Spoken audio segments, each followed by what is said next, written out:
오늘은 주일이면서 이 땅에 오신 주님의 또 탄생을 축하하고 그 오심의 의미를 생각하고 감사하는 성탄절을 보내고 있습니다. 주님은 우리들을 구원해 주기 위해서 하늘의 영광된 보좌를 버리시고 낮고 천한 이 땅에 오셨습니다. 이 주님의 오심은 소망이 없고 절망 가운데 처해 있는 인류에게 진정한 소망을 주셨기 때문에 이 세상 역사 가운데서 가장 큰 비전이고 뉴스라고 볼 수가 있습니다. 온 역사를 통틀어 보아도 예수님이 오신 사건은 그 어떤 것과도 비교될 수가 없습니다. 어떻게 하나님이 인간이 될 수가 있을까요? 왜 하나님이 인간이 되셔서 이 땅에 친히 찾아오신 것일까요? 신학자 로이 레이신이라는 사람이 인간에게 가장 필요한 것이라는 글을 남겼습니다. 인간에게 가장 필요한 것이 지식이었다면 하나님은 교육가를 보내셨을 것이고, 건강이었다면 의사를 보내시고, 돈과 재물이었다면 사업가를 보내시고, 육체의 즐거움과 쾌락이었다면 연예인을 보내셨을 것입니다. 그러나 인간에게 가장 필요한 것은 죄사함이라는 거예요. 죄사함이 없이는 우리는 편안하게 눈을 감지 못하고, 죄사함이 없이는 마지막 날 하나님 앞에 설 수가 없고, 죄사함이 없이는 우리는 천국을 바라볼 수 없기 때문에 하나님은 세상을 이처럼 사랑하사 우리에게 구세주를 보내주셨다는 것입니다. 주님께서 이 땅에 오신 것은 예수님 탄생 700년 전에 이미 이사야라는 선지자를 통해서 예언이 되어져 있었습니다. 특별히 이사야서를 보면 메시아에 대한 예언이 많이 등장을 하고 있는데요, 심지어는 구약 성경의 복음서라고 불리울 만큼 예수님 구원에 대해서 자주 등장하고, 신약 성경에서 가장 많이 인용한 성경은 시편이에요. 그리고 그 다음으로 이사야서를 인용을 하고 있다는 것입니다. 그 정도로 메시아에 대해서, 구원에 대해서 그렇게 강조를 하고 있다는 것이죠. 자, 오늘 이사야 7장 14절에 있는 말씀입니다. 그러므로 주께서 친히 징조를 너에게 주실 것이라. 보라, 처녀가 잉태하여 아들을 낳을 것이요 그의 이름을 임마누엘이라 하리라. 여러분, 예수님에 대한 예언을 너무나 정확하게 하는 거죠. 처녀가 잉태해서 동정녀 마리아를 통해 가지고 이 땅에 오시지 않습니까? 오늘 본문의 6절에 보니까 한 아기가 나는데, 그 아기를 어떻게 표현합니까? 기묘자라, 모사라, 전능하신 하나님, 영존하시는 아버지, 평강의 왕으로 그렇게 기록을 하고 있거든요. 여러분, 어떻게 처녀가 잉태해서 아들을 낳게 되고 한 아기가 태어났는데 하나님이라고 칭할 수가 있을까요? 그러니까 그 당시에 이 메시아에 대한 예언이라면 아마 사람들은 허황된 것으로 여겼을 거예요. 왜? 도무지 이해가 안 되기 때문입니다.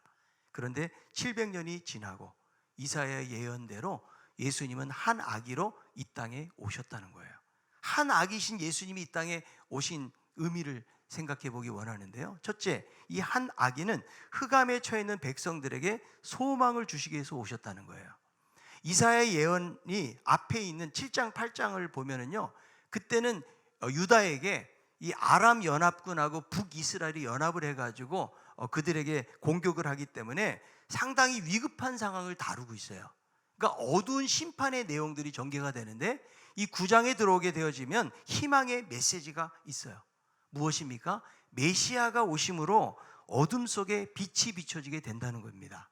자, 이사야 9장 1절 2절에 있는 말씀입니다. 전에 고통받던 자들에게는 흑암이 있으리로다. 옛적에는 여호와께서 스불론 땅과 납달리 땅이 멸시를 당하게 하셨더니 후에는 해변길과 요단 저쪽 이방의 갈릴리를 영화롭게 하셨느니라. 흑암에 행하던 백성이 큰 빛을 보고 사망의 그늘진 땅에 거주하던 자에게 빛이 비치도다. 여기서 이 고통을 받는다는 것은 무엇을 말하는가 하면 도와줄 사람이 없어가지고 숨이 막히는 상황이에요. 이제 이런 어려움 속에 있는 거죠. 그래서 이 스불론 땅하고 갈릴리 지역에 대해서 언급을 많이 하는데, 실제로 이 지역은 북방의 아수르나 바벨론이 쳐들어 왔을 때에 가장 먼저 짓밟히고 약탈을 당하던 그런 지역이었습니다. 그리고 실질적으로 스불론과 납달리 땅이 기원전 8세기 말에 아수르 침공으로 말미암아 엄청난 피해를 봤어요. 그리고 갈릴리 부근에 이스라엘 영토를 침략해서 그 땅의 거민들이 아수르의 포로로 잡혀가기도 한 지역이라는 거죠. 그러니까 여러분, 이 지역은 외세의 침입이 잦은 곳이에요. 그리고 중앙으로부터 멀리 떨어져 있는 곳이기 때문에 상당히 소외당하고, 그리고 절망적이고 어두운 그런 지역이라고 말할 수 있는 것이죠. 그런데 이 흑암 속에 행하던 백성들이 무엇을 본다고요? 말씀해 보니까 큰 빛을 보게 된다는 거예요. 이 큰 빛은 무엇을 말하고 있는가? 이 빛이 비춘다는 것이 더 이상 전쟁이 없는 국가적인 번영이 있고 세속적인 축복을 말하는 것이 아니에요. 바로 메시아가 출현해가지고 하나님의 나라가 임하고 영적으로 놀라운 그런 축복이 있다는 사실을 보여주는 거예요. 그래서 여러분 마태복음 4장에 보니까 오늘 본문 읽었던 이 말씀을 그대로 말씀하면서 예수님이 오심에 대해서 말씀하고 있는 거예요. 여러분 빛 대신 주님이 오심으로 흑암에 처해 있는 백성들에게 어둠이 물러가는 거예요. 예수님 때문에 슬픔이 물러가고 절망이 물러가고 어둠이 물러가게 될 줄로 믿습니다. 여러분 주님이 왜 오셨어요? 흑암 중에 있는 우리들을 건지시기 위해서 오셨다는 거죠. 오늘날 여러분 우리들의 삶은 과거보다는 좀 더 안정된 삶을 살아가고 있지만 우리는 지금 불확실성의 시대를 살아가고 있어요. 그래서 오늘 언제 무슨 일이 일어날지 몰라요. 우리는 여러분 코로나를 몇 년 동안 겪으면서 이전에 이렇게 코로나가 터져가지고 예배도 못 드리고 이런 시대가 도리라고 하리라고는 전혀 우리는 생각도 못 했거든요. 그런 일들이 온 거예요. 여러분 날마다 충격적인 사건들이 터지다 보니까 아무 일이 안 생기면 오히려 이상함이 느껴질 정도예요. 그러니까 여러분 이 불확실성의 시대를 살아가면 전혀 앞을 예측할 수가 없기 때문에 항상 상시적인 위기감 속에 시달리게 되어 있다는 거죠.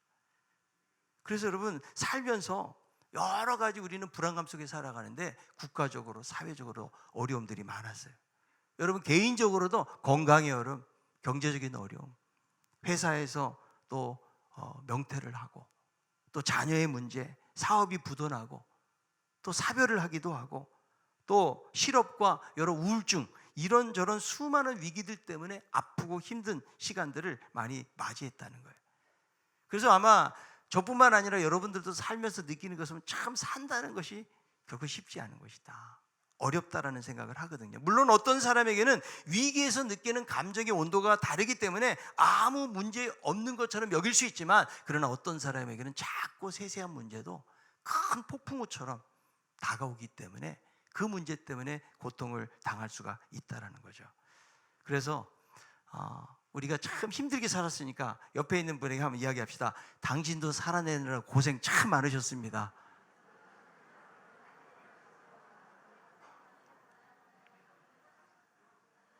여러분 남편이 회사 갔다 들어오면 당신 오늘 참 고생 너무 많았어요, 살아내느라고. 그리고 남편도 당신도 맞벌이하고 혹은 집에 있으면서 얼마나 힘들었어. 이렇게 여러분 위로만 해줘도 부부관계는 대부분 해결될 줄로 믿습니다. 여러분 요즘 여러분 정말 행복해서 미칠 것 같은 분 계세요? 제가 보니까 우리 신강교회 딱 한 명 있더라고요. 우리 중등부 전사님이 내년 초에 결혼하거든요. 근데 행복해서 미칠 것 같다는 사람은 없는데 어떤 사람 있어요? 나는 죽을 것 같아서 미치겠다, 난 속상해서 그냥 미칠 것 같다, 이렇게 말씀하는 분들이 많이 계시거든요. 그래서 여러분 이 땅을 살면서 결코 쉽지 않는 삶을 살아가는데 우리에게 큰 희망을 주시기 위해서 누가 오셨다? 아기 예수가 오셨다. 그래서 주님이 오신 것은요 복음이에요. 가장 큰 기쁨의 소식이 되는 거예요. 마태복음 1장 23절에 이렇게 말씀하죠. 보라, 처녀가 잉태하여 아들을 낳을 것이요 그의 이름은 임마누엘이라 하리라 하셨으니 이를 번역한즉 하나님이 우리와 함께 계시다 함이라. 여러분 처녀가 잉태해서 아기를 낳는데 그 아기의 약속은 뭐예요? 우리와 함께 하시겠다. 여러분 아무리 우리의 삶에 흑암이 있고 고통과 절망이 있어도 주님이 함께 하시면 어떤 어려움도 넉넉히 이기게 될 줄로 믿습니다. 여러분 어둠 속에 있을 때 빛을 비춰줄 때 어둠은 사라지고 흑암은 물러가게 되는 거예요. 그래서 여러분 우리는 주님의 빛을 날마다 받으면서 살아야 돼요. 여러분 큰 산에 올라갔을 때 만약에 길을 잃었다고 그러면요 사람들은 길을 찾기 위해서 막 내려온다고 그래요. 동네가 어딘지 길이 어딘지. 그러다가 완전히 길을 잃어버린다는 거예요. 그래서 오히려 큰 산, 엄청난 산을 만났을 때는 위로 올라가라는 거예요. 오히려 꼭대기로 가야 거기서 동네가 어딘지 길이 어딘지가 보이기 때문에 그렇다는 거죠. 여러분 인생에 막막함을 당할 때가 많이 있잖아요. 그럴 때에 빛 대신 주님, 가장 높은 곳에 계신 주님, 우리의 과거를 아시고 미래를 아시고 우리 현재를 알고 계신 그 주님께 맡기고 우리가 믿음으로 살아가야 된다라는 거예요. 여러분, 주님은 우리의 인생의 길이 되시기 때문에 우리가 어둠 속에 걸을 때는 빛 대신 주님이 과연 어디 계시는가, 그분과 함께하는 삶을 살아야 돼요. 그래서 여러분, 아무리 힘들어도 주님이 함께 하신다는 생각을 하고, 성탄의 가장 큰 축복이 뭐예요? 임마누엘 하나님. 여러분, 힘들면요 아버지 이름을 부르세요. 나의 사정과 형편을 아시잖아요. 하나님, 아버지 부르시면 하나님이 도와주시는 거죠. 여러분, 기도가 무엇입니까? 도와달라고 하는 거 아니에요. 여러분들이 여행을 가서 만약에 어느 호텔방에 가서 하룻밤을 자는데 난방이 안 들어온다고 그래 보세요. 그러면 여러분, 직원한테 말을 안 하면 몰라요. 그렇지 않아요? 여러분, 하나님도 가만히 있는 자에게 도움을 준다고 말씀하지 않는 거죠. 구하라, 찾으라, 두드리라. 아멘입니까? 노멘입니까? 아멘. 여러분, 세상을 살면서 문제가 크고 힘들어서 이기지 못하는 게 아니에요. 모든 문제를 해결하시는 하나님을 의지하지 않기 때문에, 그래서 하나님의 부재가 가장 큰 위기를 부르는 거예요. 여러분, 2022년도도 힘들게 왔지만 2023년 어떻게 사시겠어요? 어제 우리 젊은 우리 남자 집사님 한 분을 만났어요. 저보고 그러는 거예요. 목사님, 제가 올 한 해 기도 제목이 많았는데 하나님이 다 응답해 주셨어요. 직장도 그만두게 되었는데 그냥 새벽마다 나와서 기도하더라고요. 그니 하나님이 직장도 인도해 주시고, 그리고 자기가 보니까 그냥 기도 제목 하나하나 응답되지 않은 게 하나도 없이 다 응답되고 했다고 하면서 너무나 감사하다라는 말을 하더라고요. 여러분, 하나님이 함께하는 인생은요 어둠 속에서도 방황하지 않아요. 여러분, 믿는 사람에게는 절망이 없어요. 절망이라는 단어가 없는 거예요. 여러분, 믿는 사람에게는 너무 지나치게 걱정하는 거, 믿는 사람의 자세가 아니라고요. 여러분, 불교계의 성자라 불리는 성철 스님이 그런 말을 했더라고요. 다들 너무 걱정하지 말라. 걱정 딱 두 가지만 하래요. 지금 아픈가 안 아픈가. 안 아프면 걱정하지 말고, 아프면 두 가지만 걱정해라. 나을 병인가 안 나을 병인가. 나을 병이면 걱정하지 말고, 안 나을 병이면 두 가지 생각하래요. 죽을 병인가 안 죽을 병인가. 안 죽을 병이면 전혀 걱정하지 말고, 죽을 병이면 두 가지 걱정하래요. 천국 갈 것인가 지옥 갈 것인가. 여러분, 불교계 스님도 천국 갈 것 같으면 걱정하지 말라는 거예요. 여러분, 천국 가십니까? 자, 옆에 있는 분에게 천국 갈 것이라면 걱정하지 맙시다. 우리가 걱정하지 말아야 될 이유는 뭐냐면, 우리에게 빛 대신 그리스도가 계시기 때문에, 그 흑암 속에 있는 그 백성들에게 빛을 비춰 주신 주님을 오늘 말씀하고 있기 때문에, 우리가 성탄을 맞이하면서 우리와 함께 계시는 주님을 생각하고, 그리고 우리의 낙심과 우리 마음속에 있는 모든 우울함들을 다 털어버리고 주님과 함께 일어나는 삶을 살 수 있기를 바랍니다. 두 번째로, 우리들을 한 아기는 구원해 주시기 위해서 하나님으로 오셨다는 거예요. 그래서 여러분, 이사야 예언을 통해서 한 아기가 태어나는데, 아기는 보통의 아기가 아니에요. 우리들의 구원자가 된다는 거죠. 그런데 여러분, 이 한 아기가 구원자가 되기 위해서는 두 가지를 만족시켜야 돼요. 하나는 완전한 인간이 돼야 되고요, 또 하나는 하나님이셔야 돼요. 두 가지를 충족을 못하면 우리의 구원은 이루어지지 않거든요. 그런데 여러분, 흠이 없는 재물이 되기 위해서 여러분 완전한 인간이 돼야 되는데, 만약에 요셉과 마리아 사이에서 태어나죠, 그러면 원죄가 있는 거예요. 아담의 원죄가. 그러니까 성령의 특별한 방법으로 잉태가 되어 있기 때문에 동정녀 마리아에게서 나와야 완전한 인간, 흠 없는 인간이 될 수가 있다는 거예요. 그래서 여러분, 처녀 탄생이 필요한 거예요. 그리고 또 하나, 만약에 그 아기가 하나님이 아니면 안 돼요. 왜? 죄인을 구원해 줄 수가 없기 때문에. 그리고 여러분, 이 아기가 하나님이지만 인간이 막 헷갈리네 제가, 그죠? 하나님이면서 인간이 아니라고 생각해 보세요. 그러면 하나님은 십자가에서 죽을 수가 없는 거예요. 그러니까 두 가지를 만족시켜야 되는 거예요. 참 인간이면서도 참 하나님. 그분이 누구라? 예수 그리스도라는 거예요. 그러니까 여러분, 우리가 기독교에만 구원이 있다라는 말을 하는 이유가 뭐냐면, 인류 역사상 내가 너희들을 위해서 죽겠다, 내가 너희를 구원하겠다 이렇게 말하는 사람은 없어요. 그리고 그런 교주가 있었을지는 몰라도 그들은 다 인간이었기 때문에. 그러나 한 아기는 하나님이면서 참 인간이었기 때문에 우리를 구원하시고 그분만이 진정한 구원의 길을 이루셨다는 거예요. 요한복음 14장 6절이에요. 예수께서 이르시되 내가 곧 길이요 진리요 생명이니 나로 말미암 자고는 아버지께로 올 자가 없느니라. 그러니까 유일한 길이고 유일한 진리고 유일한 생명이다. 오직 예수를 통해서만이 구원받을 수 있다라고 이야기하고 있는 것입니다. 여러분, 하나님의 아들이신 주님은 우리를 구원해 주기 위해서 이 세상에 오신 거예요. 어떻게 하나님이 인간이 될 수가 있을까요?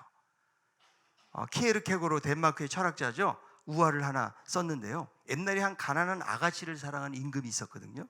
임금은 그녀를 향한 자기의 사랑을 어떻게 표현해야 했을까요? 임금으로 자기 힘을 가지고 막 강압적으로 이 여인에게 사랑을 얻을 수도 있었겠지만 자기 그대로 사랑해 주기를 원했던 거예요.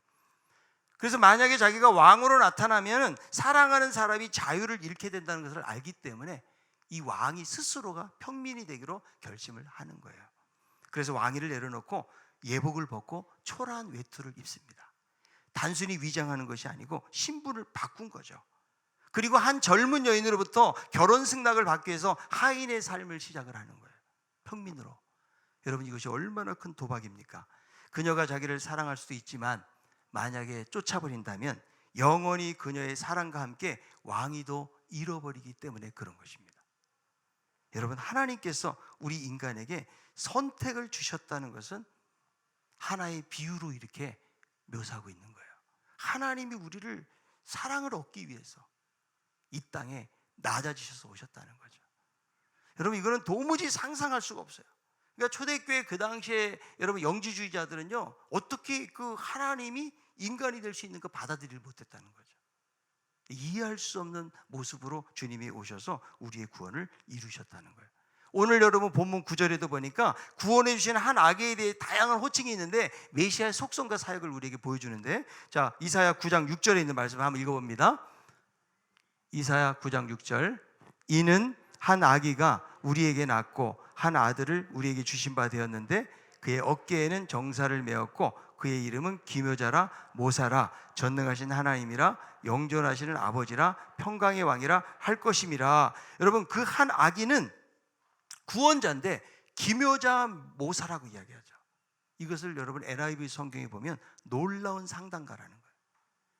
메시아는 여러분 모략의 신입니다. 그래서 구원이 인간의 지혜가 아니고 하나님의 지혜로 이루어진다는 것이고, 신약 성경에 여러분 성령이라는 말이 어떤 말이에요? 옆에서 돕는 자, 상담하는 자, 이런 뜻을 가지고 있거든요. 그래서 인생에 해결할 수 없는 문제를 해결하시는 한 아기, 그분이 상담가라고 성경은 이야기하는 거죠. 또 한 아기를 무엇이라고 표현합니까? 전능하신 하나님이래요. 메시아의 신적 속성을 말해주는 거죠.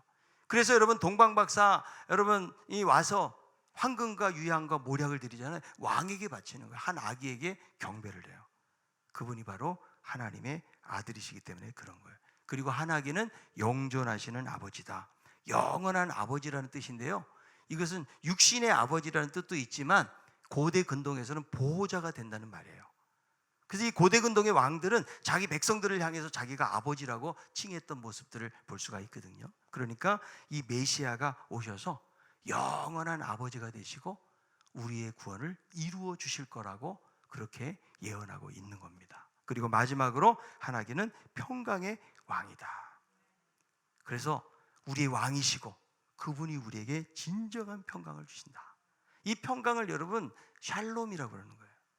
그러니까 샬롬은 단순히 그냥 안녕 이런 말이 아니고요, 모든 것이 충족되어지는 이상적인 상태가 샬롬이에요.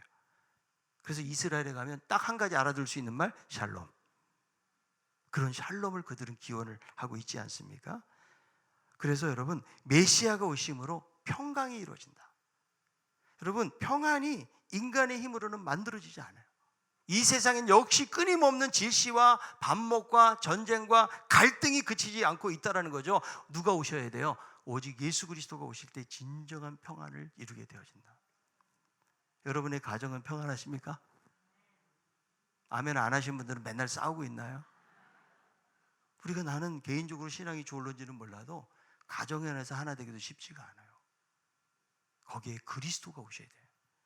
이 성탄에 우리에게 평강을 주시는데 그 평강은 어떤 평강이에요? 세상이 줄 수도 없고 알 수도 없는 평안이에요. 여러분, 이 평안을 경험하는 우리 모든 성도들이 될 수 있기를 바랍니다. 그분은 메시아가 되시기 때문에 우리를 다스리시길 원하시는 거예요. 우리의 가정을 다스리시고 우리의 교회를 다스리시는 거예요. 그래서 메시아의 통치하심이 드러나야 돼요. 우리가 여러분 성탄되었다고 그래서 예수님 그냥 생일 축하해요. 여러분, 이건 피상적인 즐거움밖에 안 되는 거죠. 정말 깊이 있게 흑암 가운데 처해 있는 우리들에게 구원을 주신 주님을 생각하고, 그리고 메시아의 통치가 나의 삶 속에 이루어지고 우리의 가정, 교회, 이 사회 속에 이루어져서 샬롬의 상태를 이루어가는 하나님의 나라를 꿈꾸는 그런 것을 우리가 기대하면서 나아가는 것이 바로 성탄에 우리에게 주시는 중요한 교훈이라고 생각을 하는 것입니다.